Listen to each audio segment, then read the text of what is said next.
I want to thank everyone for joining us today. I've tried to greet you as you've called in or logged in online today. Our program is Privatization of Government. This is January's Tele-Institute. We're going to get done at approximately 5 p.m. Central Time. Those of you should be recognizing my voice by now.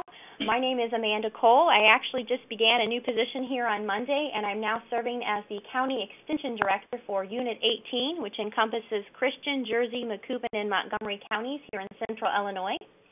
Amy Ingalls, who is an Extension Educator in Community and Economic Development, was tentatively going to be joining us today as our facilitator, but something has come up, so I'm going to be wearing both hats this afternoon. Our main speaker today is Dr. Mildred Warner.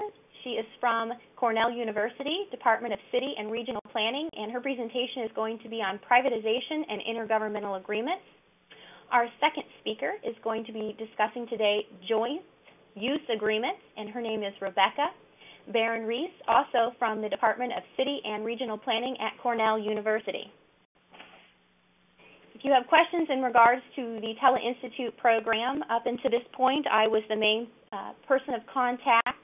When I put these slides together last week, I wasn't able to share, but I can now share with you Ann Hines-Silvis, who is the new Interim Director of the Community and Economic Development Team for the University of Illinois Extension, and we'll make sure her contact information is provided to you in February. Will be the new point of contact for the Tele-Institute program, and she will be coming to us based on campus in Champaign-Urbana. Many of you also have had the opportunity to work with Annette Cole. She is still working at the West Central Regional Office in Springfield, and if you have any questions, concerns about the Certified County Officials Program, your number of hours or opportunities available in the bronze, silver, or gold level, please feel free to contact Annette via phone or email. Tips for effective telecommuting. Just once again, want to remind everyone to please press #5 locally to mute your phone lines. That's also the best way to unmute them when we are going to have some opportunities for question and answer and interaction. Also, throughout today's program, you'll notice on the bottom left-hand side of your screen a chat box, and feel free to submit questions, concerns, or issues in the chat box. You can send it out to the entire group or just specifically to myself, and I'll make sure to ask the question on your behalf during one of our Q&A sessions today. Also, please make sure locally that you are completing the sign-in sheet and the evaluation form. For those of you who are maybe new to the Certified County Officials Program and you need to enroll, an enrollment form was also provided to you today locally. Those can either be mailed or faxed back to Annette Cole. Her contact information is provided. The last 3 Tele-Institutes for this spring are coming up on February 16th, The Importance of Broadband, March 15th, Special Structure Assessments, and April 19th, Setting and Permitting of Wind Farms here in Illinois. And now it is my pleasure to formally introduce Dr. Mildred Warner, who is a professor in the Department of City and Regional Planning at Cornell University, where her work focuses primarily on local government, service delivery, economic development, and new community development models for addressing human services. We are very fortunate to have her today. She is very well known in this topic on both national research and international research, and she is actually on sabbatical this semester, so that's why it's even, we're just very fortunate to be able to have her available to us today and coming to us all the way from New York. The rest of her bio is provided in your handouts as well as her contact information. I know we're going to have a great program here today, and if you're comfortable, Dr. Warner, I will formally turn it over to you. That sounds great. Thank you very much, Amanda. And you can let me know, is my voice coming through clearly for everyone? I hope so. Yes, if it is. Doesn't, put it in your chat box, and we'll do something to fix it. Well, I'm really quite pleased to be able to talk with you all today, and I'm going to assume that the audience out there is a mix of cooperative extension educators and local government leaders.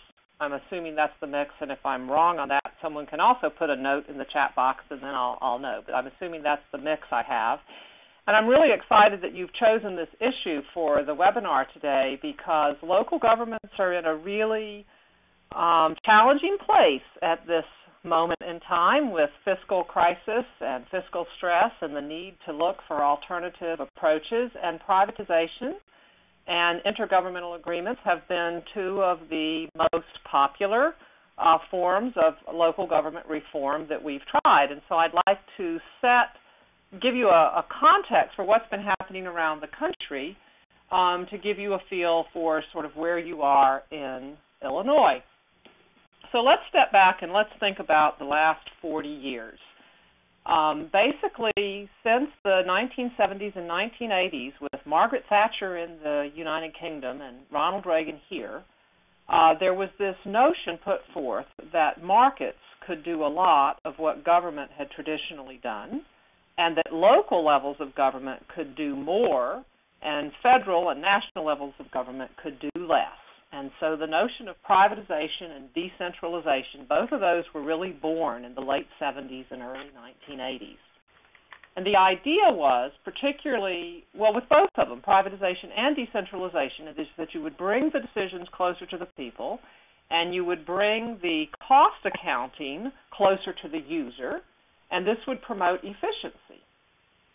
The idea was also that it would promote more voice, as in the consumer's voice in a marketplace. And equity wasn't a big concern, I think, at the time. It was more driven by efficiency and voice concerns.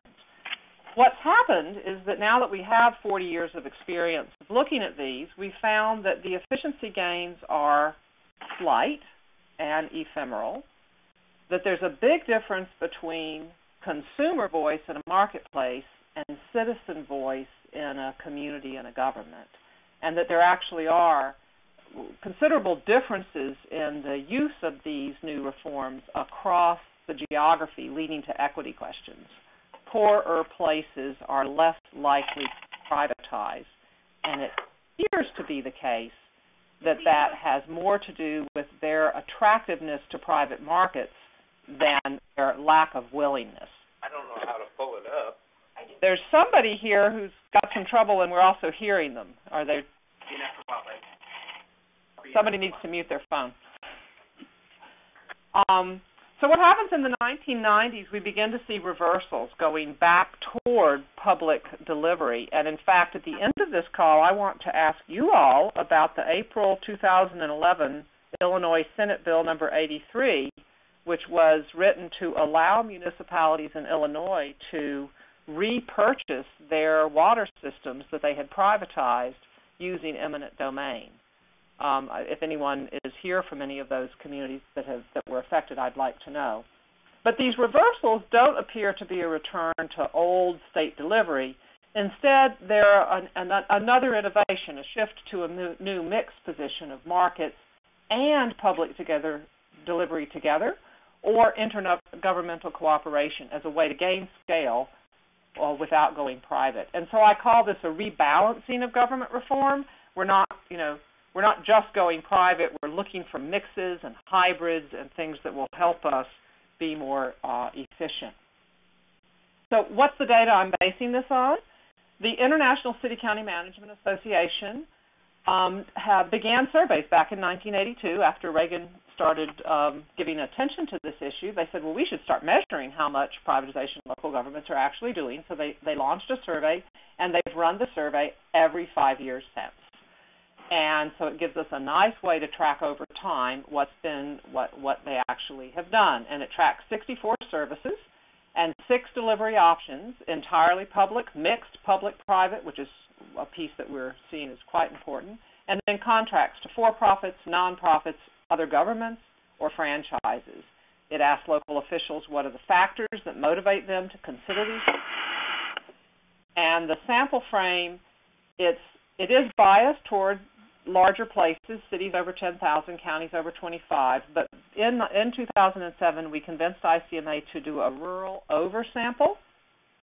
So there's about 400 rural municipalities in this sample. And on average, we were having between 1,000 and 1,500 municipalities respond from across the United States.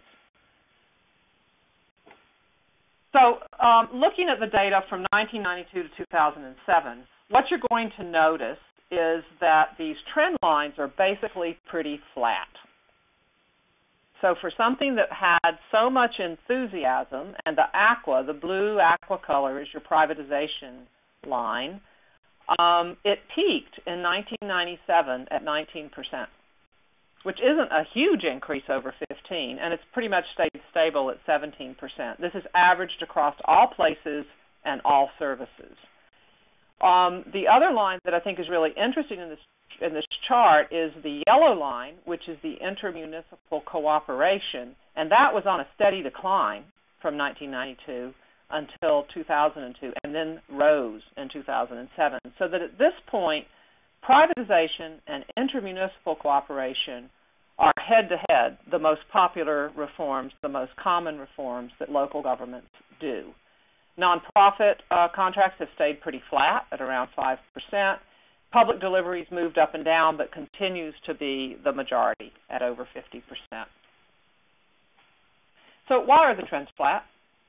Well, part of it is because there's a lot of movement going on among local governments that's hidden in those flat trends that sort of falls out in the averages. And so it gets hidden in the averages. That's part of it. But some governments do a whole lot, and you may know some of them. They may be some of your neighbors. And then lots of governments do very little. On average, we're only seeing 6 of 35 services privatized, for example. The other thing is that even though privatization got named that by Reagan in the 80s, local governments have been contracting out since the beginning of the existence of local governments. And so privatization is just a new name for long-standing practice. And because it's a long-standing practice of contracting out, we probably had already found our steady state of around about 15%. And with the enthusiasm for more, people explored it. They hit 19, and they're back to 17. So it's about a steady state. The other thing that's happening is that because government service provision is dynamic, you're more likely to privatize new services. Think of homeless shelters or recycling. When you might start it as a contract, and then if it becomes important enough that it needs to become core, or it overwhelms your nonprofit providers or your private, you might bring it in-house. So new services will often start as contracts and then might or might not become core directly delivered. Similarly, with service shedding,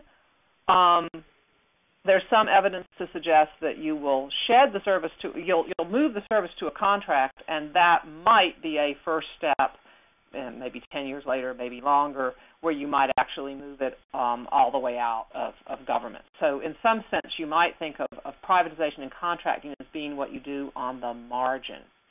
The other thing that's going on is there's both contracting out and there's contracting back in. Services that were previously privatized back in-house. These are the reversals, and that's something that would be reflected in your Illinois law that you passed this past April as regards water delivery. The other thing is there's other options besides privatizing. One of the options is internal reform, improving the process of government itself, and that's quite common, and it leads to stable service delivery from the perspective of the user, but a lot of change inside the government organization.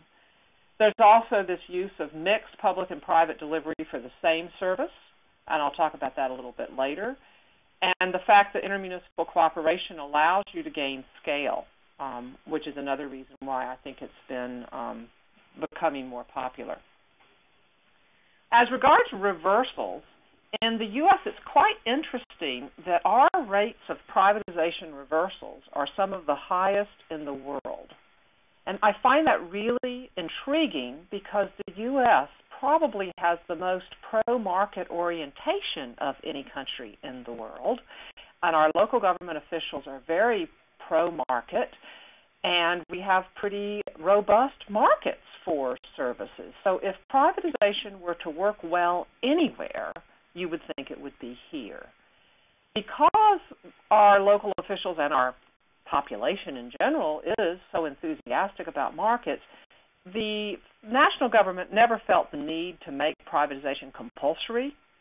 Privatization was actually forced in England and in New Zealand and in Australia. These were the other early privatizing nations. And all of those nations have reversed, have gotten rid of those rules and reversed because they had problems. In the U.S., it was never necessary to make it compulsory because local government officials were willing to experiment with this possibility on their own.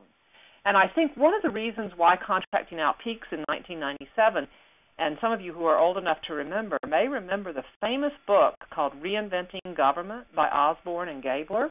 It came out in 1992, and everybody read it. And if you were riding down the highway and listening to National Public Radio, you'd be hearing someone talking about that book. And I think people read that book in 1992, and they said, okay, what can we do to reinvent our local government? And they tried a lot of stuff. So by 1997, you see privatization peak, and then by 2002, you see it dropping back. So there was this real effort to try to experiment and see how far they could push it. What we're seeing now in 2007 is this increased attention to intermunicipal cooperation or intergovernmental contracts.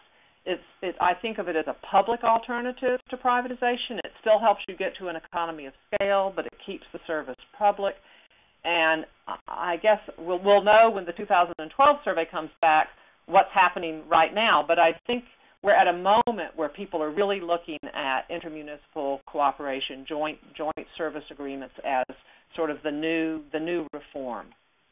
So let me talk about these reversals just a little bit more to let you know how we measure them. So we take two surveys over time, and in this case we've taken the 2002 to 2007 surveys and paired them, and we've said how many of the services were provided publicly in 2002 are still provided that way in 2007. That's public delivery, which is 42% stable. And then far over on the left, on the private side, we say, okay, how many services were contracted out in 2002, and they're still contracted out in 2007, and that's 35%. So you can see there's this large group of services that we provide publicly, and we continue to provide them publicly, or we've provided with contracts, and we're happy with the contracts, and so we continue to do it. But in the middle, we see 23% of experimentation.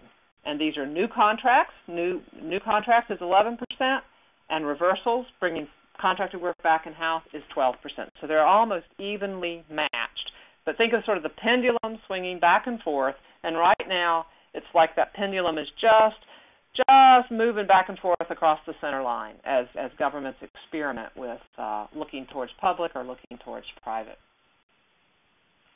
We got ICMA to add a question to the survey back in 2002 of why did local governments choose to contract in previously privatized services. And they also ran that question in 2007, and the ordering of the answers is exactly the same over both years. And I had a colleague add this question to a Canadian survey, and the ordering of the answers is the same in the Canadian survey. So there's a lot of consistency in how local government managers view this. We had assumed that it would have a lot to do with politics. There would be political opposition to privatization, and that's what would drive a reversal, or that it would have to do with monitoring problems in contract design. That's not what people are talking about. What they're talking about is the alternative of improving local government efficiency through internal process reform, and the main reasons for reversing contracts is they didn't find cost savings and they had quality problems with the service delivery of the private provider. So lack of cost savings and problems with service quality are the primary reasons for why local governments bring their contracts back in-house. And this is consistent across the 2002 and 2000 survey year. It's consistent across city managers in the U.S. and Canada. And by the way, we are the only countries who measure this directly. Other countries, you just have case study data. But thanks to the ICMA, we do have longitudinal quantitative data that we can look at. Now, these concerns about privatization are very similar to the concerns that for-profit firms have, because everybody, government and for-profit firms, has the question of, shall we make the service in-house or should we buy it on the market? And this make or buy question is called outsourcing in the private sector literature. And Deloitte did a study back in 2005, and it looked at 25 Fortune 500 firms and one large government, city government, and asked them about their contracting experience. And the book was titled Calling a Change in the Outsourcing Market, and the front cover has this picture of a ship on a stormy sea. And the whole thing is about all the reasons why outsourcing is a problem, difficult to do, and should be done with great caution. I find it interesting because the Deloitte government division doesn't acknowledge this report. This comes out of the private sector consulting side of Deloitte, which says outsourcing, beware, we need to think about these issues. And when I asked the guys on the public side who are pushing privatization, they disavowed this report. So I found that kind of funny. There is a piece of politics involved in privatization, and this notion that the public sector can't do anything right. But I think one can take some comfort from the fact that the kinds of concerns that public sector managers have raised about privatization are also raised by private sector managers. And what are they? It's this concern of loss of internal knowledge and control. When you contract out really core services or too many of your services, even if they're not core, you lose a certain level of internal intelligence inside your organization. And the cost savings are uncertain. It's not necessarily cheaper, better, or faster when you outsource. It's harder to mitigate the risk. The risks are still there, and they're still yours. If the contractor fails to deliver, the risk is borne by you, the local government, or by you, the private sector organization that's chosen to outsource. It's your job to make sure the service is delivered on time with high quality, and to make sure everything else in your organization happens. It's not the contractor's job. The risk is never shared. Complex deals take a lot of management time, and people tend to only look at sort of the final cost of the service and not calculate in all of the management time it takes in figuring out how to write the contract and monitoring it and then negotiating change agreements. And then the other thing that's a little bit different with the public sector is the private sector's bottom line is profit. That's what matters, profit and competitiveness. For the public sector, there's a broader set of concerns. There's a concern about equity and what happens to parts of your community that are more expensive to serve. Does the private provider fail to deliver in those areas on as frequent a basis? There's issues about democracy and transparency, and it turns out that contracts and the process of how you deliver and design a service, if it's done privately, is private proprietary knowledge, not subject to Freedom of Information Act, not subject to sunshine laws. And if you want those kinds of things included in your contracted service, you need to write those things into the contract itself. There's also questions about long-term sustainability of the service and of thinking about how one service interacts with another. As local governments, you're we would call a local government a multi-product firm. You're producing many different things, water, garbage collection, roads, social services, et cetera, and you might think about intersections across those services. When you contract out, the contractor is usually only contracted for a single product, and so that coordination piece can disappear. And this is one of the reasons why intergovernmental agreements or joint service agreements are becoming more popular, because they give you the opportunity to look at those inter-product, inter-service relationships. So what about cost savings? The economic theory said that we would experience efficiency gains through privatization because a competitive market forces producers to pay close attention to their costs and bring them down. Well, what do we find? I got together with two Spanish colleagues, and we found every published article ever written on water and solid waste at the local government level that compared public versus private production to figure out which was cheaper. And you'll see the studies sort of are all over the board. The majority of them find no difference between public or private. 5 of them find public cheaper, 9 of them find private cheaper. So, and these are all large-scale samples, so they might be, 200 municipalities in Wales, or 100 municipalities in Ontario, Canada, or 80 municipalities in Massachusetts. And the study started with, first one we found was in 1967, and it was a U.S. study. The majority of the studies are U.S. and U.K. studies. And the vast majority are actually U.S. studies. So this is heavily reflective of U.S. experience. And basically, we did a meta-regression analysis on the cost savings variable, and as a meta-regression, the statistics come out that there is statistically no difference in cost between public and private delivery. And you try to figure out, well, why would that be? Well, you got to step back and think. There's no competition in water. Water's a natural monopoly. You're either doing a public delivery or private delivery, but you don't have two. That would be inefficient because it's a natural monopoly service. In waste, there is the possibility for more competition. If after about 20 to 25,000 population, you've exhausted your economies of scale in waste. So larger cities will sometimes break their cities into districts and contract out some and keep others in-house and have a benchmarking competition between public and private, or they'll even contract some districts to one private provider and other districts to another private provider to keep competitive pressures going. Because what happens even in waste is we've seen a lot of consolidation in the waste market. There's sort of three big firms that control the waste market in the U.S., and we see erosion and cost savings over time. And this even showed up statistically, that when there was cost savings, these private cheaper studies were all the ones in the 60s and 70s. You don't find any studies with private being cheaper in the decade of the 2000s. And due to consolidation and sort of claiming larger market share, the private purveyor essentially becomes almost effectively in a monopoly and can extract monopoly rents.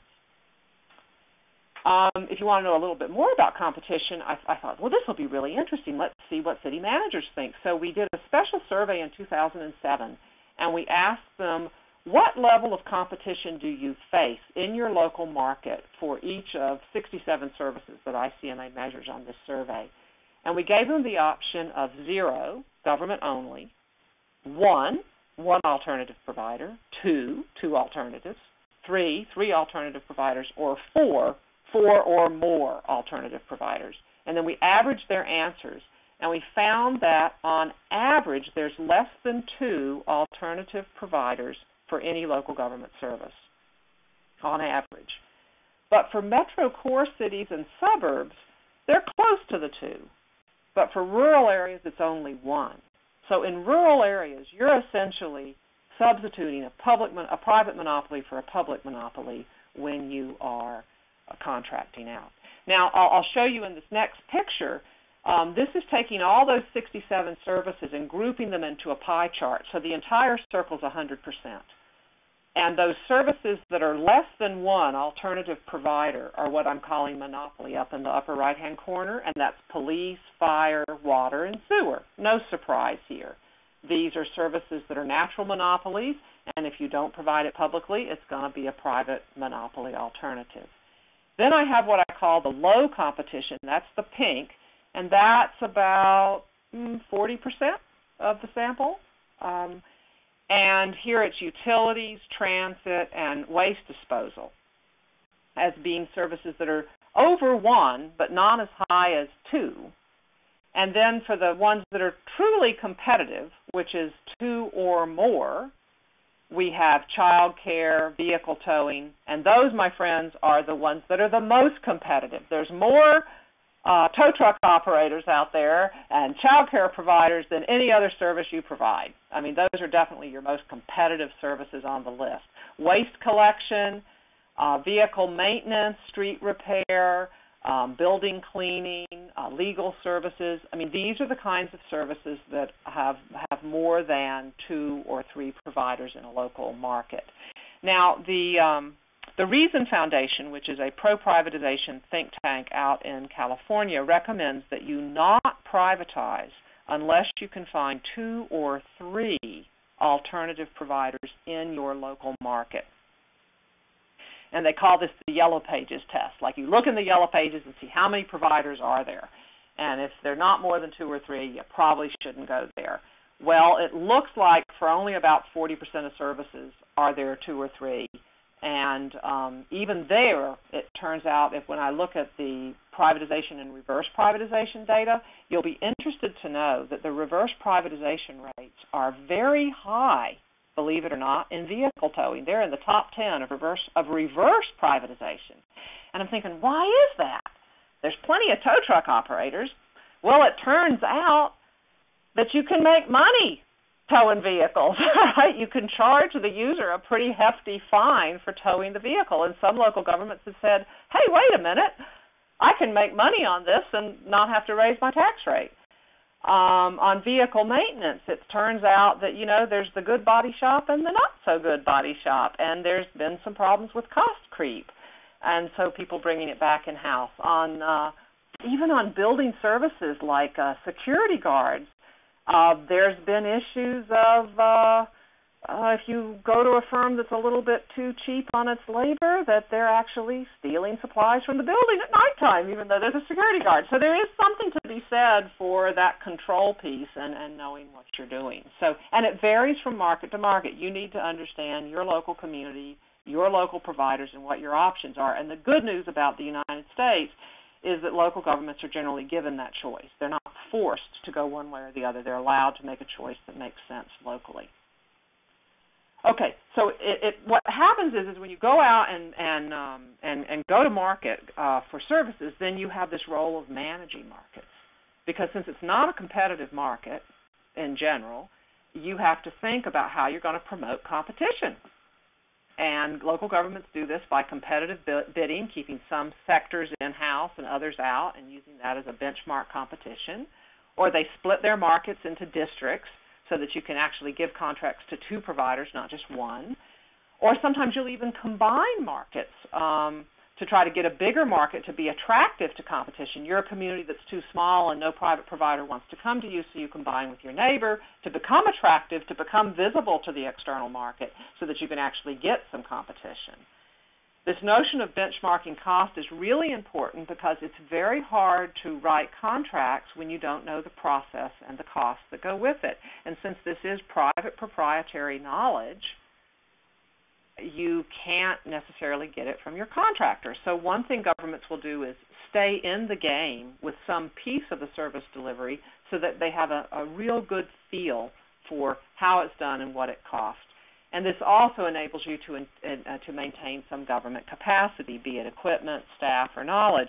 I'll tell you a story. A few years ago, Syracuse, New York, which is just an hour north of here, they had privatized part of their garbage collection. And I guess they had gone with a firm that was a little bit too small. Anyway, the firm disappeared. They went bankrupt and just disappeared. And the city didn't know until the residents from this neighborhood called and said, "No one's picked up our garbage this week. And when are y'all going to come and pick it up?" And, of course, the city, fortunately, still had maintained some trucks in its own control so that it could go out and pick up this neighborhood. But the firm had just disappeared, like overnight, gone. And so this is what I mean is the risk is always stays with you, and it's local government's job to ensure fail-safe delivery. That's what the citizen expects. Whether you serve it, whether the delivery is through a private actor or a public actor, the citizen doesn't really care that much, but they want to make sure the service is delivered quality on time. And that's the local government's job to make sure about that. And then also there's this issue in the United States that citizens actually expect a little bit of involvement in the service delivery process itself. This is not so true in other countries that don't have sunshine laws, that don't have Freedom of Information Acts. My colleagues in Spain say it's really hard to get information on local government service delivery because they don't have a Freedom of Information Act, and so the guys just don't send them the information when they ask as researchers wanting to study this. And in the U.S., we really have we have great pride in our open government process and our citizen engagement, and citizens expect involvement. And one concern can be if you privatize, as I said before, that service delivery process information is private proprietary knowledge. If they've done some innovation, that might be where they get their profit from. And so citizen access to that is not guaranteed by law and will only be there if you remembered to write it into your contract and figured out even how to write it into a contract and still protect the private proprietor's right to profit and privacy. So those are some issues in managing markets. So what we see here, what I've done is I've divided the data into the yellow is direct public delivery completely with public employees, and the green is complete contracting out. And here what I've done is I've added in both intergovernmental contracting, inter-municipal contracts with nonprofit contracts with for-profit contracts. Well, that's why the number at 30% is higher than the 17 you saw a little bit before. What we have in the middle is mixed delivery, where a government both contracts out and provides the service in-house. And you see there's a fair amount of mixed delivery going on here, and it seems to be, it's part of what I call this benchmark competition, and it's also a way to sort of, I guess you could say, use a football analogy. You know, you're keeping skin in the game, so you know what's going on, and you're able to ensure fail-safe delivery, you're able to moderate. Or maybe it's some kind of a partnership arrangement where a piece of the service is local government delivered and another piece is nonprofit and another piece is for-profit, and you're sort of all working together. All of that would be captured in this mixed.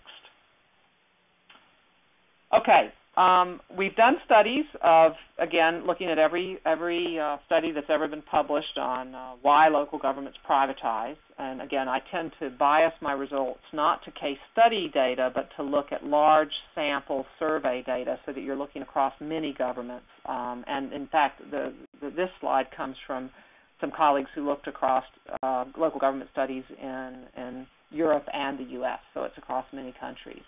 And the desire to reduce cost is one of the big drivers for privatization, and the desire to achieve economies of scale, because your local government is a certain size dictated by law and history. And it might be the case that you could get an economy of scale if you were twice as big, but guess what? You're not, and so you can't get there as a local government. The only way you can get to that economy of scale would be to join with another government or to contract out to a private firm who could then go and contract with your neighbor. And so this issue of economies of scale is part of what drives local privatization. Fiscal stress also drives it, but it has this sort of complicated issue that we're not finding cost savings. And political interests drive it. And here I want to differentiate between political ideology and political interest. We're all going to assume first that it would be ideology that would drive it, and that conservatives would be more likely to privatize and liberals would be less likely to privatize. Not true. From the quantitative data perspective, when I run Democrat or Republican, it's never a significant variable. We have a variable on political climate favoring a reduced role for government, and managers that check that actually privatize less, when what you would expect would be that they privatize more.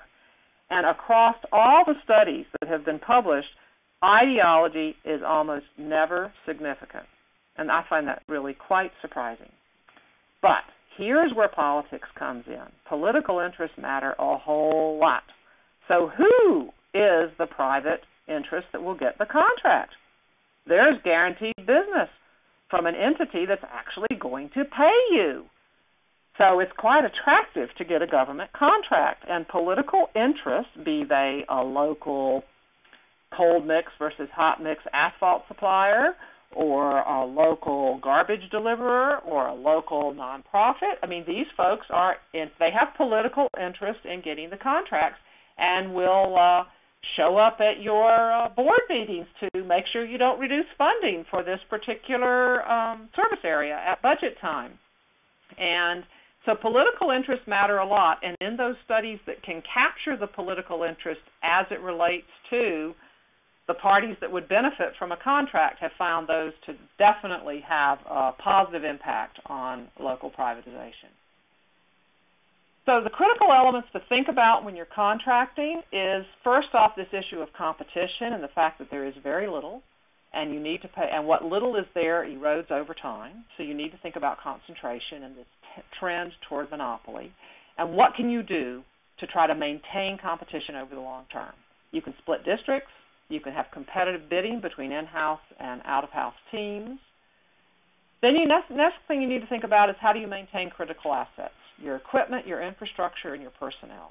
Because we're not sure privatization will work, you always want to leave yourself a road back.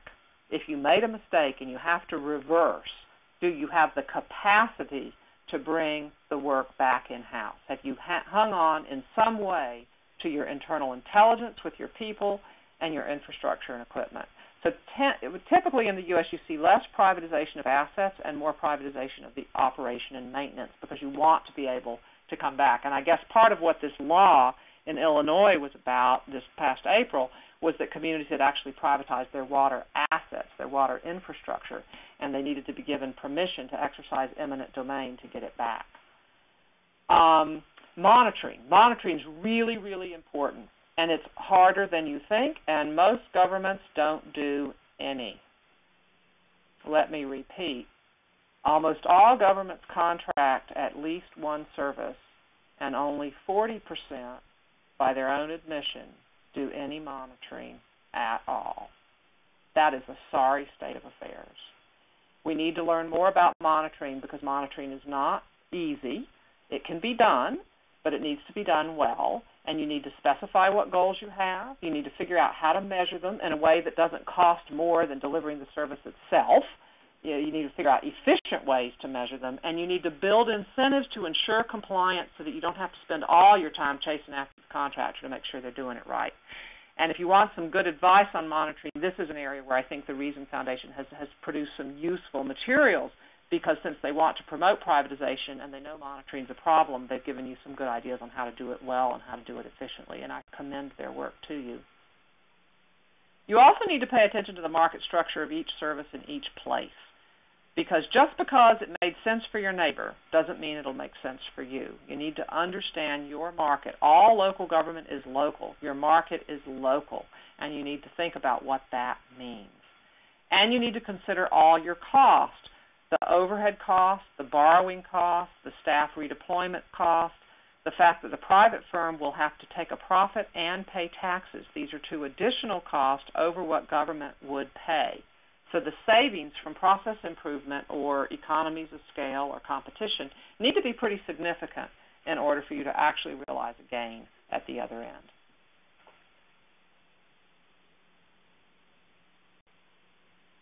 So what have we learned? On privatization, cost savings are ephemeral at best.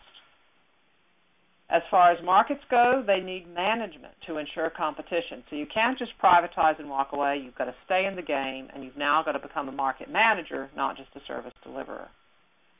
We've also found out that contracting requires special skills, budget analysis, contract design, monitoring, and this is an area where we could use a lot of improvement in the U.S. When I've visited with local governments in Australia and New Zealand, they're way better than we are in contract design and monitoring. Because they were forced to do it, they had to get better quick. And it's kind of scary, though, when you see a Parks and Recreation contract that's 2 inches thick. And you think, ooh, if I was a Parks and Rec guy, would I want to be designing Parks and Rec programs, or would I want to be sitting in the office writing a 2-inch thick contract document? But they left nothing to chance. And internal process improvements are also possible, and privatization is just one strategy in a mix of alternatives. What we'll do in the next section is we'll turn our attention toward intermunicipal contracting, because it's now equal to privatization in its level of popularity and incidence across the U.S. And internal process improvement is still the most common and least risky approach.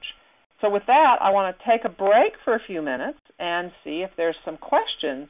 And I do see a little question down here, but only the first half of the question shows up. Well, this is Amanda, and I'll go ahead and read the entire question to you, if that's okay. Sure. What are some types of services that most governments should be monitoring? Oh, good question. Well, you should actually probably monitor everything. If the service, let's take a service like garbage pickup. If the truck doesn't pick up your garbage, your citizen will see the garbage bag sitting at the end of the driveway, and they will call and tell you that they didn't pick up my garbage today. So that's a service where you can probably count on the citizen to self-report problems, and so you've got all these eyes on the street helping you with monitoring. When it comes to something that's a little bit less visible to the public, you might want to use your staff. So on vehicle maintenance, for example, there would be line supervisors who would say, we didn't spend as much last year on vehicle maintenance as we are now with our contracts, and I've been noticing that we've had a lot of radiator breaks this year, or things that just look a little bit different to me. And that's probably because they had a maintenance contract that was, telling you things are wrong when they're not. And it takes somebody with sort of tracking this to say, this doesn't look right. And what happens with most local governments in the U.S. is it's somebody inside the local government organization who says, wait a minute, we're not saving, or they're not doing this. It's sort of a hunch, a feeling, because they haven't actually monitored, and then they go and they bring the work back in-house. Services to people who can't report easily, like the elderly, the disabled, children, who are not really in a position to report to you, those are ones where I think it's especially important that you have some kind of a monitoring system built in, because otherwise you truly will not know. So sort of think about services where key processes are hidden, and so only someone who was watching it would know, or services where the recipient is unlikely to report. Those are the ones where I would give my first attention to monitoring. Thank you for that answer. We have a few minutes here. If there are some questions from the field, I want to remind you to please press #5 and ask your question, and then please re-press #5 to mute your phone lines. We also just ask that you state your name and maybe the county or the community that you're calling in from. Are there any questions out there in the field?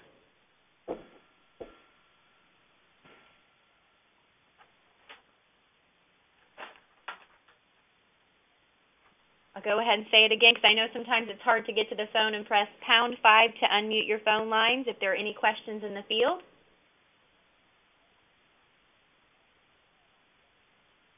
And there are going to be 2 other opportunities this afternoon to also ask questions, and make sure and feel free to submit them online as well.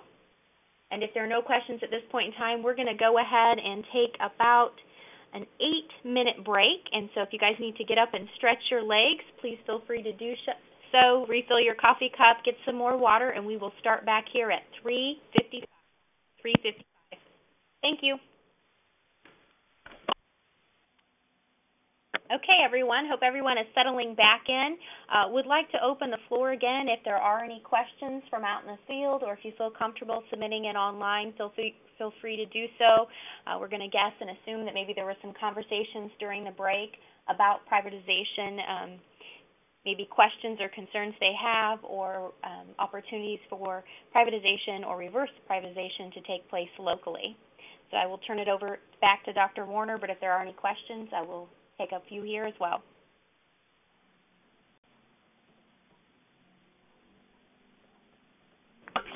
And this is Dr. Warner. I actually have a question for you all. I am very intrigued by this Senate bill that was passed last April. It suggests that there was a fair amount of water privatization that occurred in Illinois, and that something didn't go well about it, that a state law was passed to allow local governments to repurchase their water systems by exercising eminent domain. And I don't know if there's anyone in any of the unit offices that can talk about that, but I only know what I've seen from news reports, but I found that quite intriguing. You're the only state I'm aware of that has such a law. So if anyone in the audience has some knowledge about it, share the story. It would be really interesting to hear.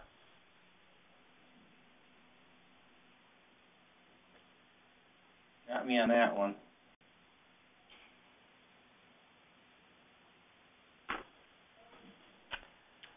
Okay, well, y'all are a quiet group. It's kind of hard to judge how to react to you, because I can't see you, and I'm not getting any response on questions. So I'm kind of a little bit. I feel like I'm driving blind here. But let's move on then to intermunicipal cooperation. And look, if you have a question, throw it up on the chat Q&A, and we can stop and answer it right in the middle of something. Get your session moderator just to do that, because we can see the chat here from where we are here at Cornell. Well, let me talk about intermunicipal cooperation, because a lot of us in the academic world are thinking that this is the new future. This is the piece that probably the 21st century might be. This early 21st century local government reforms might be more about innovations in cooperation rather than innovations in competition. As I said to you before, it now equals privatization, and one of the reasons why academics are excited about it is it appears to give the opportunity to gain scale economies, And local governments we do have this problem of fragmented local government and a suboptimal size of local government in many cases in the U.S., and this might be a way to get around that without political consolidation, which is very unpopular politically. It also might be a way to gain market power so that local governments can more effectively privatize. In Spain, it's not uncommon for local governments to collaborate and form a cooperative multi-local government unit, which then goes and contracts out to a private provider. So they're essentially gaining market power to then play in a private contracting world. So co-op to privatize, as it were. That's a lot less common in the U.S. Cooperation also tends to have a little less political opposition because it keeps the service public, and it can address the problems of political fragmentation, which are really quite severe in the U.S., and possibly promote service integration across, not just across units of government, but also across agencies within a government. And I want you all to know that we are actually starting a new survey, which we'll do next year, on the potential for service integration. And we're going to get ICMA to do a brand new survey looking at service integration across ages, so services for children and services for the elderly. Can we begin to think about those together? And so I'll be very interested in any ideas you have on issues we should be thinking about with respect to joint service delivery and service integration, because since we think that is potentially the new future, we want to find out all the innovation that y'all are doing around that at the local government level. I've just thrown up the slide again to remind you that intermunicipal cooperation is now almost equal with privatization, which is why it's worthy of more attention. It had been declining for the previous decade, quite precipitously, in fact, so this turnaround is kind of interesting, and maybe you have some ideas on why local governments are more willing and interested to cooperate now than they used to be. Some of you, I think, might be interested in looking at a comparison across cooperation and privatization by service area. So what I've done in this chart is I've taken the ICMA data and I've given you the averages for each service area. So Public Works has 20 individual services in it, everything from street lights to street repair to water to sewer to waste management, the whole bit. And on average, about 15% of these services are done through cooperation, intergovernmental contracts, and 22% are done through for-profit contracts. The public utilities are more likely to be private than cooperative between governments. That makes sense. Health and Human Services, just the opposite, more likely to be cooperative between governments than with for-profit contracts. And I'm sure you all have lots of examples of human service collaboration. This has been going on for a very, very long time. Parks and Recreation is not so much on either cooperation or privatization, a little bit more heavily on the privatization side, and this would reflect probably franchise agreements with, like you might have a private operator come in and manage your park or your pool. Support functions, this is where you get your building, cleaning contracts, your legal services, secretarial, tax assessing, those kinds of things. And again, there's a lot of potential here for privatization. You could do things like outsourcing your payroll management system, for example, or IT. Culture and art, which is libraries, museums, auditoriums, and cultural facilities. That's what's in there, just 3 services, and they're much more likely to be intermunicipal cooperative agreements than for-profit. They're also higher in nonprofit, and I'm actually not showing the nonprofit here. When I say privatization in this column, I'm only counting the for-profit delivery. And then public safety, there's a little bit of privatization, but you're more likely to see intermunicipal cooperation, and this would be things like for coordinated dispatch systems for the entire county and all the local governments in the county. That would be an example of it. I see somebody has given us the information about the Quinn bill. So it only affected 4 communities. These must have been, I'm looking in the chat box, and I'm wondering if these are communities that were around the Chicago area. I'm thinking that might have been the case. Okay, moving on. when we got ICMA also to add a new question in 2007 specifically about cooperation, because most of their questions on the survey about motivators and obstacles to reform were focused on motivators and obstacles to for-profit delivery. And we wanted to know if the motivators and obstacles for cooperation differed. And the answer is they do. Cost savings is a major motivator for both privatization and cooperation. But scale economies, the goal to strengthen regional relations and to promote regional integration, these were goals and motivators for cooperation that don't appear with for-profit privatization. And the other one was to gain technical expertise. So, I'm a community that doesn't have somebody who's an expert on this type of environmental management. My neighbor has it, but the person maybe isn't fully employed. It might be possible that they could serve my community. And so we can make an agreement that way. The obstacles are in some way a little bit similar to privatization. This issue of loss of control, this is a big one. So communities will say, I don't want to have I don't want to lose my hospital. I'm worried about what happens if this other community is in control and we're not. And that's a big barrier. And what I also wanted to say hidden in here is this issue of community identity. We take great pride in this being ours and not theirs. And so you'll often see that even if it's more expensive, people would like to keep the service local, under local control, because we want it to be ours. And that's, again, where the inter-municipal cooperation agreements can help address that problem. The service is still yours. It's still under your name. It's still under your local control. But some of the back office services for it, the technical expertise, might be shared. But the citizen doesn't need to see that. What they see still looks like it's under their control. Employee opposition is actually still pretty high, even for cooperation. And this is because people are worried about losing their jobs. Or it might be a different union that has that unit in the neighboring city, and that can cause issues. Concerns with monitoring.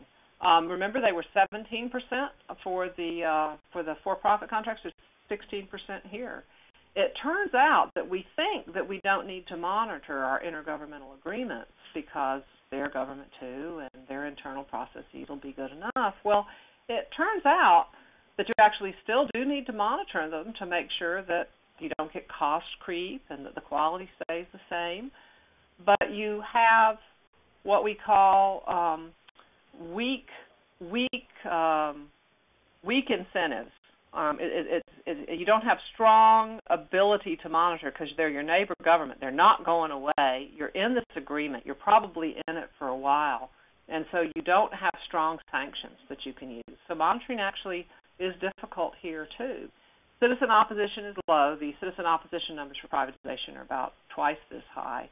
And then there's the issue of lack of neighbors willing to cooperate. Because cooperation is voluntary, you do it with those for whom it makes sense for you to do it. And that's not always everybody. So there's also equity effects that don't always work out. Is intermunicipal cooperation an approach to regional coordination? And the answer seems to be yes. We have a lot of fragmented local government in the U.S., and particularly when you think about economic development or environmental management, watershed protection, you have to be able to reach across your political boundaries and work together, be at the level of the watershed, the level of the transit system. And so this need for metropolitan integration, service integration, is very important. And political fragmentation has been a problem, and so intermunicipal cooperation is a way to get there. And we're particularly interested in tracking the extent to which people have success stories and ideas about motivators and obstacles, particularly around environmental issues, this multi-generational planning issues for elders and children, and economic development. Planners, and I'm in a planning department, they always think the ideal solution is to regionalize and have a consolidated regional government. But, political consolidation is very unpopular in America. And representative regional metropolitan government is very rare. I guess Portland has it, and I think Louisville. I think Chattanooga went to it. But, you can count the cities that have democratically elected regional government on the fingers of the two hands. So intermunicipal cooperation is sort of a halfway measure to get there, and it's, as you know, quite common. There's also some important metropolitan differences, and I imagine there's a fair number of rural-oriented people in the room. And what you need to be aware of is that cooperation is most common among suburbs and rural places and least common among core urban places. And the reason is that core urban places already have economies of scale.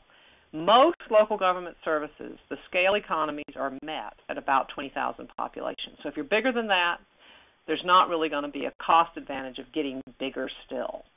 But for rural places and suburbs, there could be a cost advantage of partnering because you might be under that 20,000 population threshold. And suburbs enjoy better markets for cooperation because there's many suburbs next to each other, whereas rural areas, some of them can be quite isolated, so it's hard to find who to cooperate with. And in this next slide, I show you the cooperation and for-profit contracting rates by suburbs, rural areas, and metro areas. And the suburbs are the yucky green color, and the rural is the bright red. And what you see is that cooperation was dropping for all until 2002 and then start to rise, but rural really caught up with suburbs, whereas the metro rise was much slower. On the for-profit side, you see that metro, the blue, caught up with the suburbs more or less by 2002, but the rural area really dropped off. And I was thinking, wow, in 2007, if rural keeps dropping like this, it's not even going to be in the game for-profit. But you see that it actually rose in 2007, and it was the metro that dropped. But consistently throughout this period of 97 to 2007, you see suburbs are doing the most for-profit delivery. And we've determined that that's because the suburban market is really attractive to for-profit providers. There's many medium-sized cities within the same regional area, and so one can set up shop as a private deliverer and serve many communities. So suburbs are really especially advantaged when it comes to both of these innovations. And rural areas are pushing a little bit more on privatization, but they always seem to lag behind. So when we think about government reform, I think the lesson of this talk is that there are limits to market approaches, and the local government still plays a critical role. You've got to construct the social and legal foundations for the markets to function. And this is one place where you can help create space for new market emergence if you change the legal structure. And in this case, I guess the law in Illinois is creating space for the public sector to reassert itself in the case of a failed market. So you see the critical role that the legal and social foundation plays, and often that foundation is actually constructed at the state level or the federal level and not so much the local level. But acting as a market player, that's definitely local government's role. And creating spaces for democracy and community building, that's also local government's role. And also in building the technical planning and a long-term view. Because even if you're contracting out everything, and there's a few cities, there's about 10 cities in the country, they're upper-income suburbs on the edge of big cities that have contracted out everything, and they have like one or two staff that are just contractors, and everything else is run by CH2M Hill or some other organization like that. But they still have to do the technical planning and the long-term view inside local government. So I guess the challenge is to find the balance. And I like to think of sort of a future approach to governmental reform as a balanced approach that says, okay, markets have a role, competition, management, consumer choice. There's a space for that, but how big a space? And then there's this importance of giving attention to democracy and public accountability and citizen engagement, and that's something we've got to make sure we preserve because citizens want it. And then there's this need for planning and technical management and process improvement, and so governments that have a balanced approach are going to be looking in all three of these areas to see what we can do. And I think that's that's where we're headed for the future. So I'm going to take a break again and see if there's any questions on this intermunicipal cooperation overview. And then after we're done with that, I'm going to turn to my colleague Rebecca Barron-Reese, who's going to talk about joint service agreements, particularly between schools and departments of recreation, because there's been some exciting work going on there. But I hope you guys will have some questions, so let's open up the floor.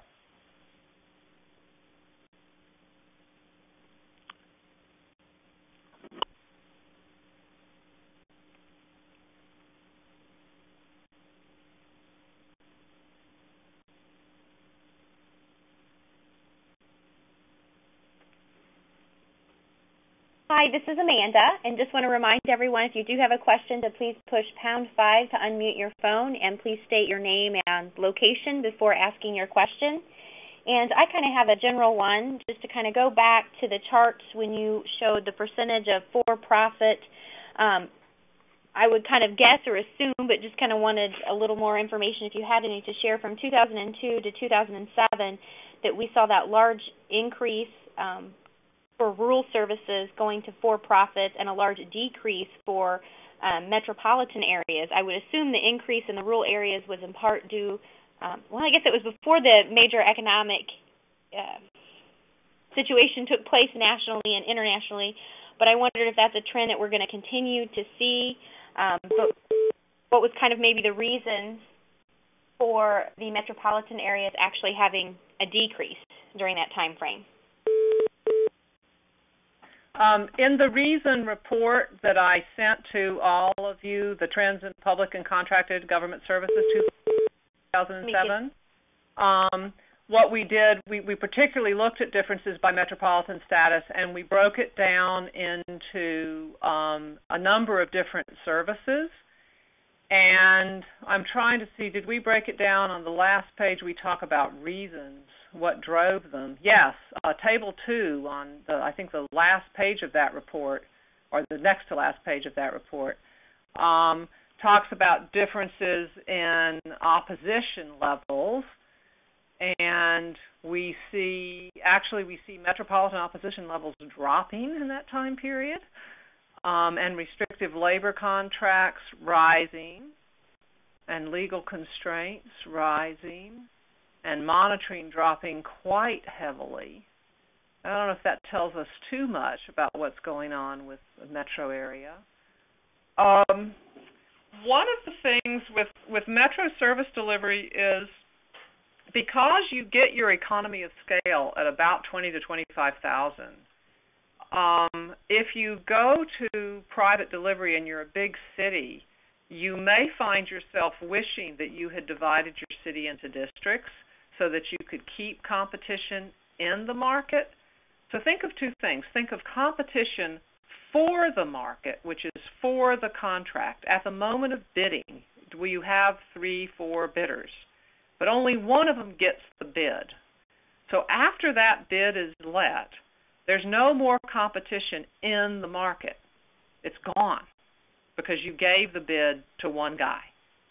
And so what some metro areas have, found out is they essentially substituted the private monopoly for the public one, and that could have led to some of this drop that we see. And others said, okay, let's divide our service districts and try to keep competition in the market over the long term by giving out multiple contracts. For suburb areas, there is a market because there's many little governments. The fragmented government system sort of keeps your market alive in a way that it doesn't for the metro area. And for rural areas, it's kind of halfway there because it is still a fragmented local government system, but the fact that rural communities are distant from each other makes them a less attractive market.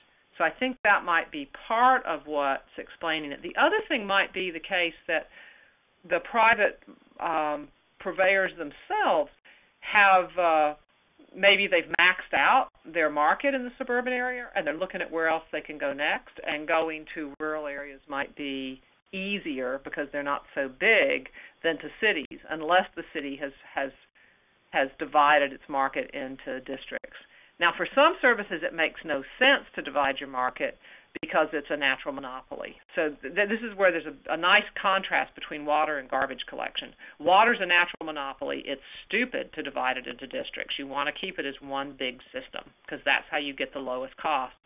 In garbage collection, the research suggests that's where this 20,000 to 25,000 population threshold is about where you max your economies of scale, and so you can divide the market. So it depends on the service what you can do. I don't know if that helps any.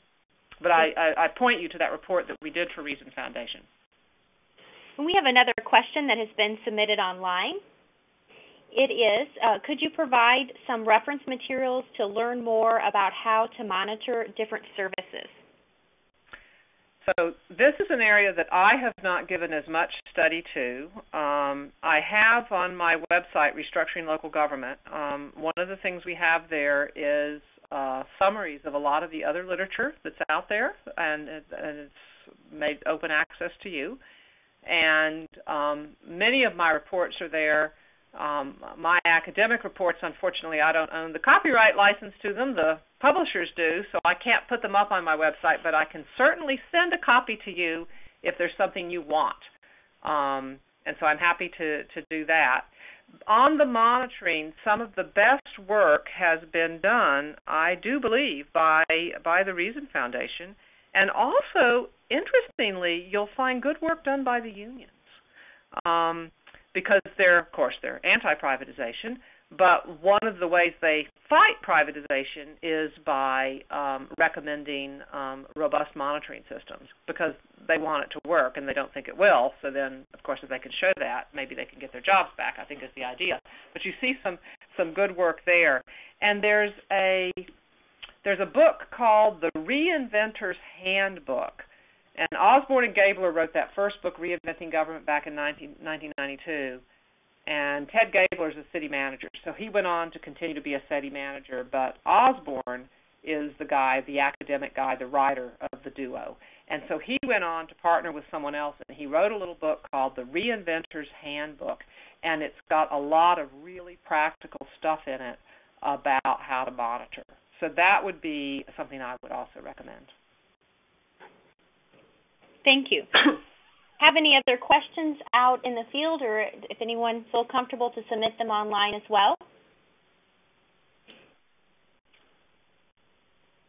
Go ahead and remind everyone, I know I had a problem myself earlier, is to please press #5 to unmute your phones if you muted your phones that way, and then submit your question. And then press #5 to remute your phone. Go ahead, we have a few minutes if anyone has any more questions they would like to submit, and I'll see if I can't get you a web address, but reminder, the book that she referenced is called Reinventor's Handbook. I said that correctly, Reinventor's Handbook. Correct. And my web address, I think, was already on there, restructuringlocalgovernment.org. Yes. And that can be found on everyone's introduction slides as well. And I think you've also got my email, and I'm happy to send you, if you see an article that looks interesting to you and you can't get it because your library isn't a great, wonderful university library, just give me a call and I'll send you a copy if I have it. Thank you very much for offering to do that. Our next speaker today is Rebecca Barron-Reese. She is a second-year master's student at Cornell University in the City and Regional Planning program, and we are very glad to have her on board today. And I will go ahead and put up your slide while you guys make this transition. Great, thank you. Just a second.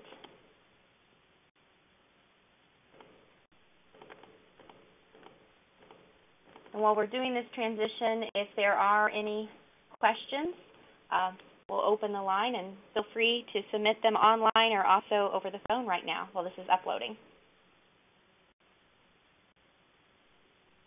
So this is Mildred Warner again. While this is uploading, I'm just going to jump in and tell you all that we were really excited. We got a grant from the U.S. Department of Agriculture to look at the possibilities for multi-generational planning, particularly in rural communities. And what motivated our concern was with the demographic transformation of the very large population of baby boomers, many of whom have moved to rural communities as retirement destination communities and now want to age in place. And many of these communities do not have the paratransit services, the Meals on Wheels, the kinds of services that elders need. There's one issue. Then there's the issue of the young population, and I know in Illinois you have a lot of immigrant children, and there's issues of English as a second language, support for children's physical activity, and particularly physical activity now that we've got this obesity epidemic. And can we begin to think of the school as a resource that could work with local government? God forbid that schools and local governments should work together, But actually, they both provide transportation systems. They both have professional financial accountants. They, in some cases, the city may have a park and you need a new school in an area where there isn't an adequate space for recreation. Could you work together? So these are the kinds of things that Rebecca has been looking for examples of around the country. And we wonder if this isn't the beginning of a new kind of reform that could be really pretty exciting, not just across communities, but even within the same community, of promoting collaboration across agencies. So now the slides are up, and I'll turn it over to Rebecca. Great. Thank you so much. And that is a very good timing. Within the last 12 months, there was an initiative or an announcement here in the state of Illinois to look for school consolidation, and also there were major issues with transportation budgets because consolidation was kind of being encouraged, but yet transportation budgets were being cut.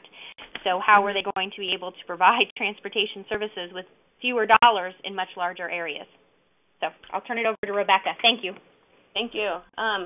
So as Amanda and Mildred mentioned, I'm going to spend the next 15 minutes or so going over joint use agreements, talking a little bit about some of the motivations for initiating these agreements, possible barriers, what some strategies are to combat those challenges, a couple cases of joint use agreements in action, and then the last slide is just a couple resources for folks who might be interested to take a further look. So to give you an example of a joint use agreement, in case this is something that you're not as familiar with, as Mildred mentioned, a good example would just be a relationship between a city that has few public recreational facilities and maybe a local high school that has a football field or an indoor gym, and then opening that facility up for public use during non-school hours. So for today's discussion, I'm really going to focus mostly on these agreements between cities and schools, but we're seeing these kinds of agreements across a variety of relationships, both in kind of government-to-government relationships and government-to-community relationships. So that would be maybe a public-public or a public-private kind of relationship. And if any of you folks have experiences in this, I would be, really interested to hear from you about what you've seen as some of the challenges or some of the opportunities for these kinds of innovative strategies. So the context, as we've mentioned before, I think a lot of local governments, as you know, on a daily basis have tighter budgets and fiscal constraints that are squeezing local government's ability to deliver services at the levels that we've known historically. Where I'm from, there are over 70 state parks that are slated for closure across the state, and these changes are, particularly hard for lower income communities who might be more likely to rely on the affordable and safe recreational facilities for their families. So I think, as we've mentioned before, there's some important equity questions as well. Whether we're talking about parks or community facilities, the increasing number of retiring baby boomers will certainly increase the demand on community resources, be they recreational or human services. So in light of some of these challenges, joint use agreements could be useful for engaging in some of the multi-generational planning that Mildred mentioned in the past. So whether this is a shared gymnasium or a shared library to house services for both retirees and children. So what are joint use agreements? Well, there are a variety of different examples out there, and I would encourage, you'll see on the last slide, there's a link to a great organization called N-Plan, and they have examples of agreements that you can take a look at. But they can be a formal written agreement between government agencies or between a government agency and a local community organization. They can also be an informal understanding, and I think probably it's most likely that the vast majority of shared partnerships are really sort of more handshake deals and those kinds of informal relationships rather than formalized contracts.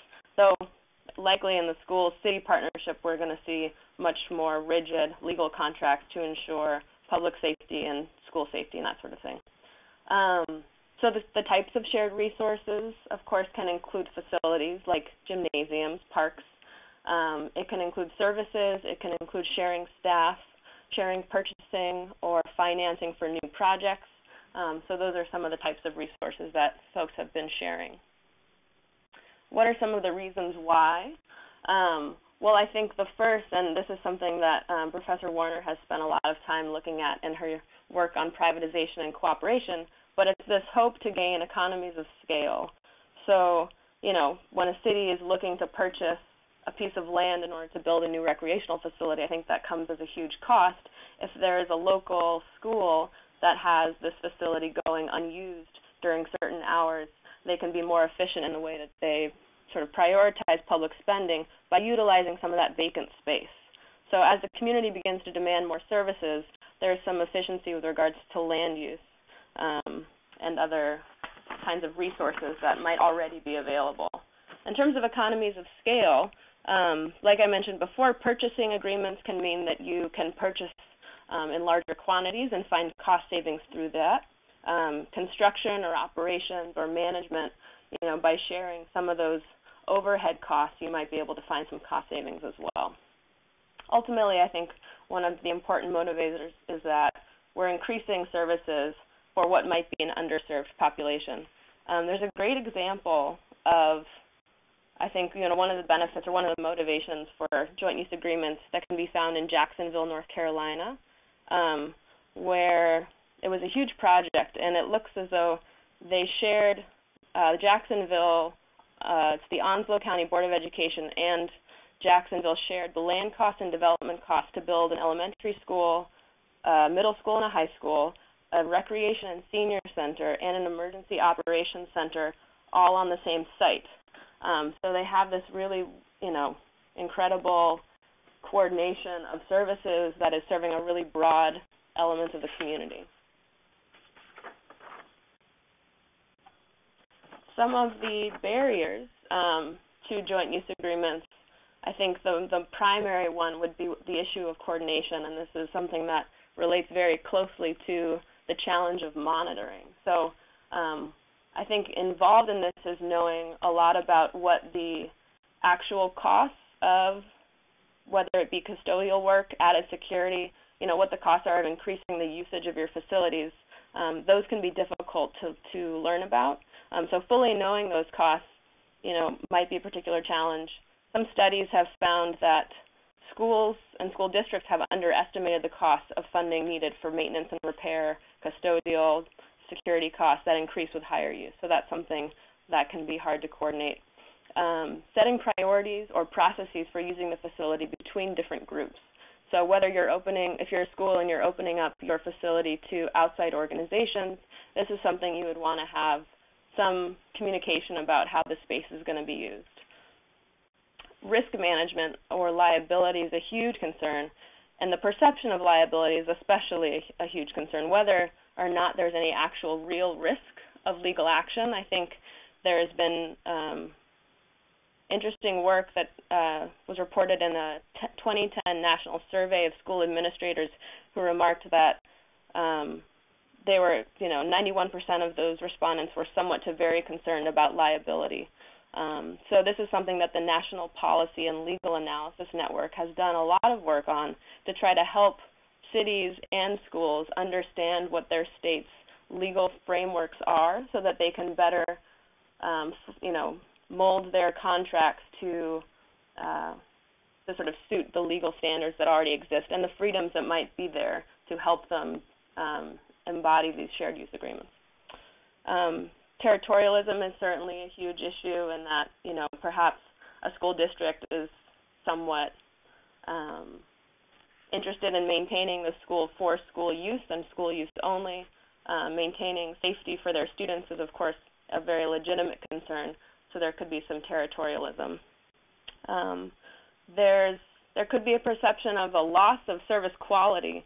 Instead of having a city provide a new arts or cultural venue, having it inside a local high school might be seen as a loss of service quality, so that could certainly be a political concern.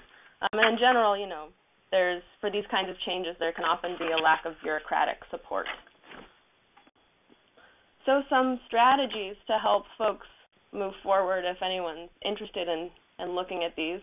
I think of the reports that have been done to kind of profile some of these efforts have emphasized that developing a vision or a plan for the community use of city properties is important.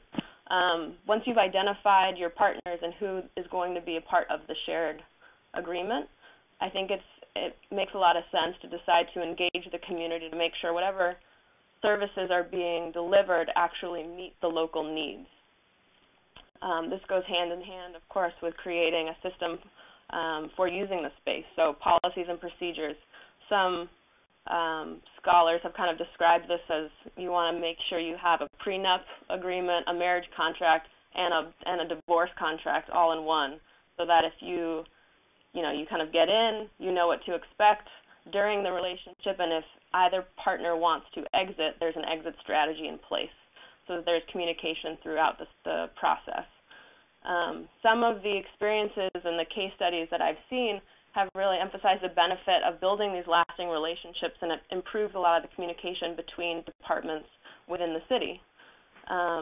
Another strategy that's important to consider is really examining all of the costs at every element of the process. As Professor Warner mentioned, a lot of the stuff that goes underestimated are these small little things that have to do with managerial expenses and maintenance, the kind of stuff that might not show up in a sort of big budget item. So one of the cases I thought I'd take a look at is a relationship between San Francisco and SF Unified School District.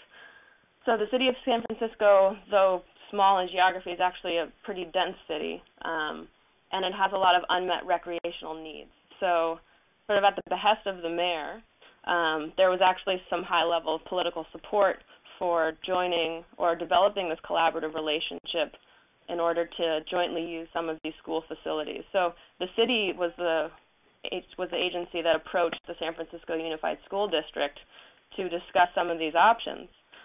So the mayor's office met with the city's Recreation and Park Department, the Department of Public Works, and SFUSD to establish a joint use partnership in 2007, which was set to unlock some playgrounds, kind of started as a little bit of a pilot project at 11 schools during weekends and holidays.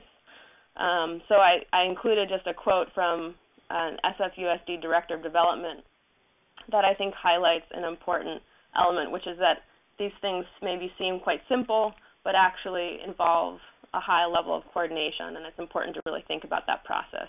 So this gentleman remarked, "I was thinking we'd just send the custodian over to unlock the gates and we'd be done, but I was quickly relieved of that naivete." And here at the bottom, you'll see a citation for the Center for Cities and Schools. This is a great resource. They have a lot of wonderful information and practical guides, and that information is included on the last slide.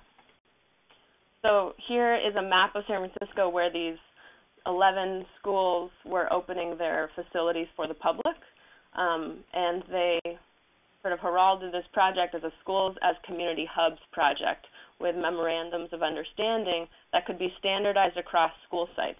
So trying to achieve some economy of scale by implementing this on a somewhat larger basis across the city. The second case I'd like to bring is one from Charlotte, Mecklenburg in North Carolina. So here we have a joint use agreement for transportation planning, which I thought was an interesting element. So the school district donated land for a parking structure right next door to their elementary school, where the CATS transportation department could build a rail station. So in exchange, and this rail station and parking lot sort of sits right beneath the actual ground level. So what they did was they built this recreational field on top of the parking structure for the school. So that, I think, represents an interesting and innovative strategy to bring services and, everybody gets a little bit of something. So here we have just a list of resources. I mentioned the National Policy and Legal Analysis Network. They have a lot of great examples. If you want to draft a joint use agreement, they have a checklist for what you should consider. The Center for Cities and Schools has a host of reports that they've done, profiled different cases. Jointuse.org is another one. But feel free to explore those, and I hope they're useful. So with 20 minutes or so, we can stop, and if there's any questions, that's great. And if not, we finished a little early. We'll open the floor up to questions. Just remind everyone to press #5 to unmute your phone, and please state your name and location, and then feel free to start asking questions. And for those of you who may have your phones muted, feel free to submit those questions online.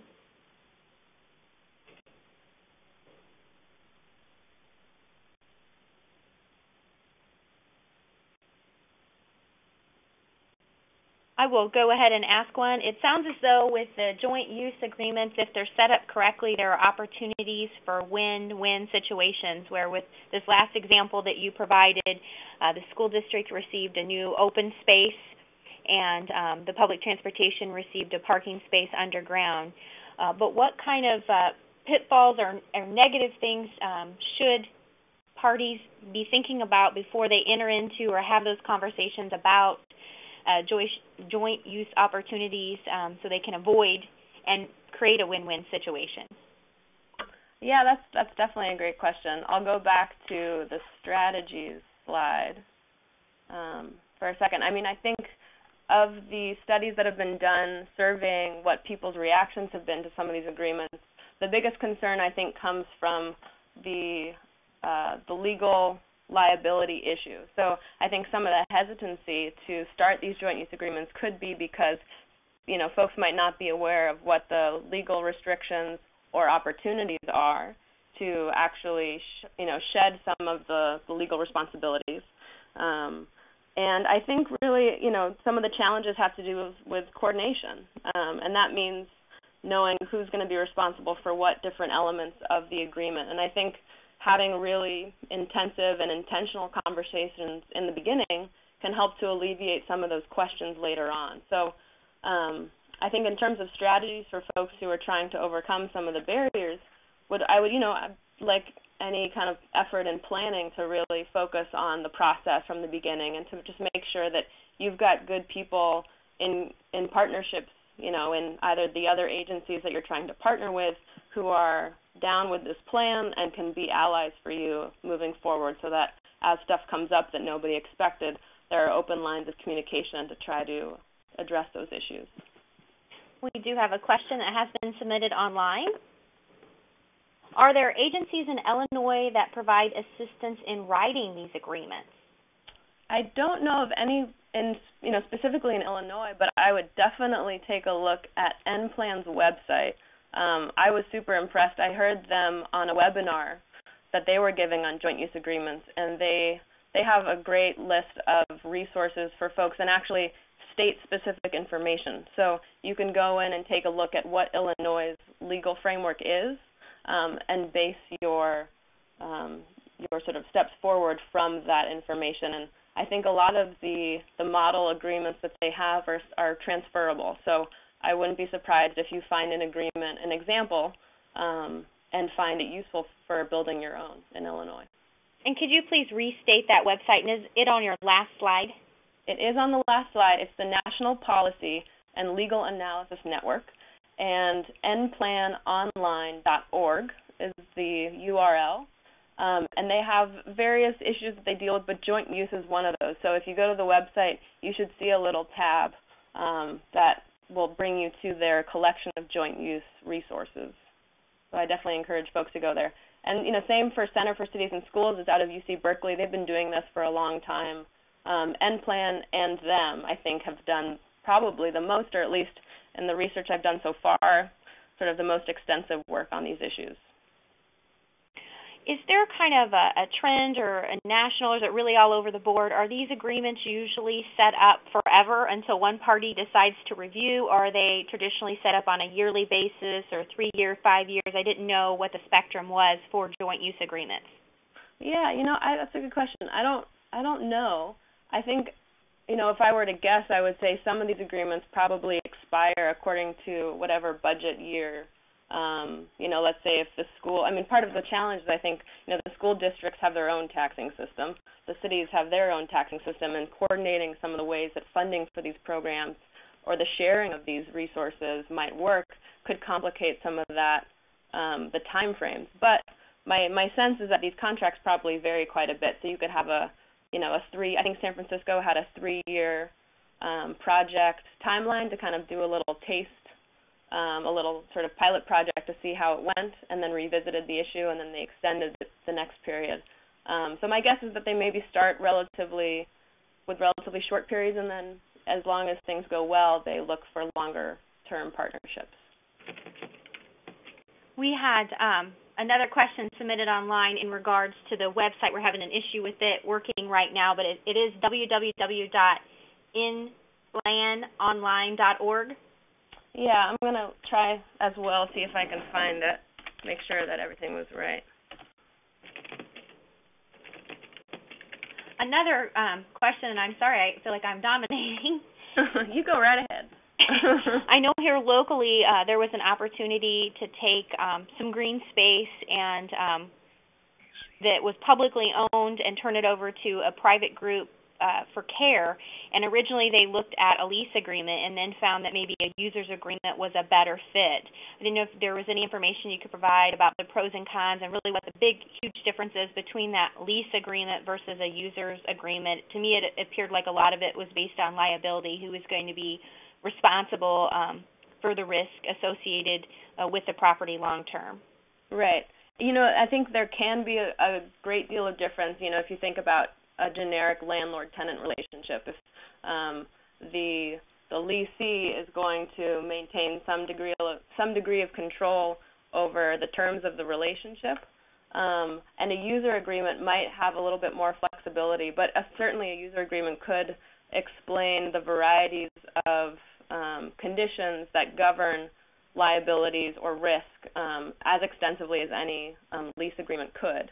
So I think it matters more what the partner's intentions are for why they're building a relationship to share services or resources, more than maybe sort of the way, whatever it is that we call these kinds of agreements. They really do take a variety of different models. But I did check the website, by the way, and it is nplanonline.org. So that's N as in Nathan, P as in Paul, LAN, online.org. So hopefully that works for folks.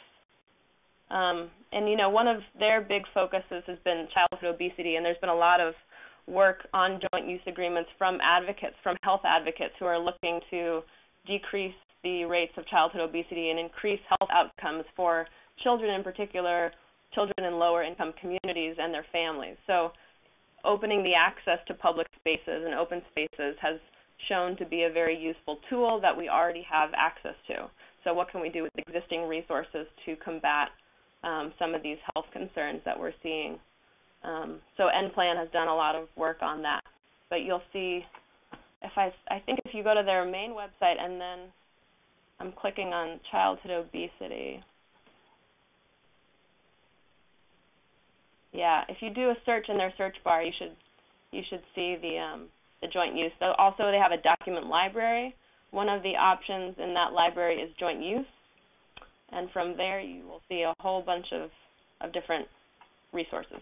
So hopefully that answers the question. And just to remind everyone listening, if you do have issues or need more information about maybe a book that was referenced, research materials, or a website today, feel free to contact myself, Amanda Cole, it's acole1@illinois.edu, or contact one of our two speakers today, and we'll be more than willing to help you and share those resources with you. I'm going to copy the URL right now. I saw that Stephen had difficulty. If I put it in the chat room, I'm going to paste it into the little box. And then submit it to everyone. That would be great. We'll open it up again. I feel like I was maybe dominating some of the questions. If there are any questions out there, feel free to either submit them online or ask them over the phone. Once again, press #5 to unmute your phone lines, and we'll be more than willing to answer your questions. And they can be from any part of this afternoon's presentation. Yeah. So hopefully that URL works. I just submitted it to the chat room. I just went online myself and was able to get a hold of it, but maybe some digging around will yield success. Oh, good. I'm glad. Okay. Yeah. It did work. We found it. So thank you very much, great, Stephen, and the others who have been able to submit their questions online for that interaction opportunity. Well, if we are ready to close, just want to thank again our two speakers. We are very fortunate to have them joining us from New York today at Cornell University, sharing their research and knowledge with us here in Illinois.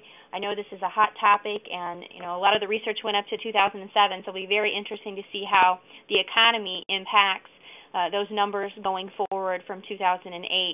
But I know many communities are constantly looking for ways to outsource or collaborate so they can be more fiscally responsible and make those dollars stretch even further and still continue their same level of services. So I want to thank everyone for joining us. Again, thank you to our two presenters today and the knowledge they have brought forth. I want to remind everyone to please submit your sign-in sheet as well as your evaluations, and if you are new to the CCO program, to Annette Cole. Her contact information is provided on the bottom of those. They can be submitted via mail or fax machine. I would like to thank all of the local government officials and the extension personnel that I've worked with doing this program. It will continue, but there will be a new voice on the phone beginning in February. And if there's any closing remarks from their speakers, I'll let you two feel free to share, and then we will end today's program a few minutes early. Right, this is Mildred Warner. I'd just say thank you for listening, and we really are interested in any ideas you have, because we will be helping the International City County Management Association to design this new survey focused specifically on shared service agreements. And so issues and ideas or case studies that you're aware of, this would help us to design a better survey. So we invite you to share your ideas, and you have our emails on the slide, so please feel free to be in touch. We can all learn together.